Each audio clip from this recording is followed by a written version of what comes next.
Hey, y'all. Hey. All right, students, let's quiet down. Pearl, don't you know better than to not cover your mouth when you're coughing? That's a good way to spread germs. What's the big deal anyway? It's not like I'm sick or anything.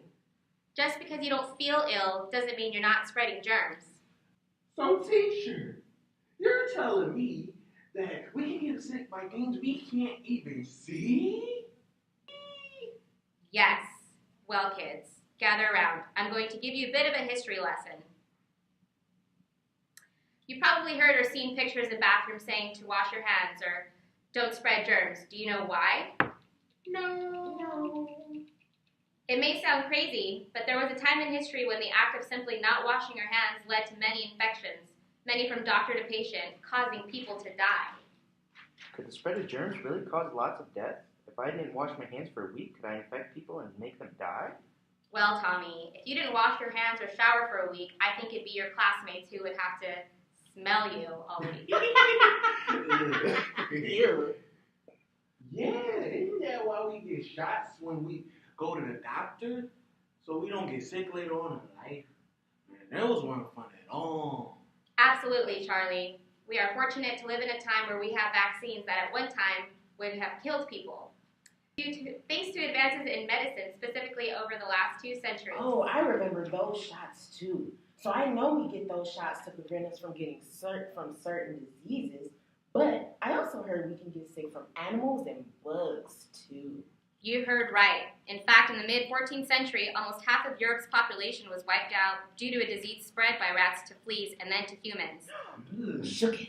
Yes, it was extremely contagious. It was a virulent bacteria that caused high fevers, attacking the lungs, and turning the body black before death, dubbing it the Black Death. Wow. So do you think if people were more clean in those times, they wouldn't have spread so many germs from those fleas and rats? Well, Tommy, it's a little more complex than that. Most germs we are unable to see. Thankfully, to the invention of the microscope brought an entire new chapter to the world of medicine. In fact, it was Anton van Leeuwenhoek, a Dutch scientist, who was the first to recognize and understand bacteria by studying them under a microscope. He discovered any other cures? No, not necessarily, but his findings and research on bacteria, as well as his improvements to the microscope, were contributions important in the fight against infectious diseases. So who did? An English physician named Edward Jenner found the first vaccine for smallpox in 1796. He noticed that people who worked or lived on farms came into contact with cowpox and were immune to this deadly smallpox that was infecting millions of people. He formed that a strain of this cowpox exposure to people who were healthy would make them immune to smallpox.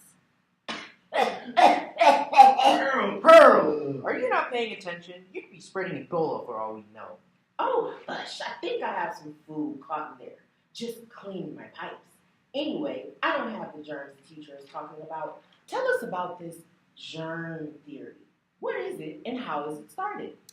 Well, Pearl, as with previous findings in the contributions to medicine from Van Leeuwenhoek and Jenner, the germ theory came about by Louis Pasteur and Robert Koch. They carried out research that provided scientific proof of the germ theory, which is basically that certain diseases are caused by microorganisms invading the body, basically germs attacking you.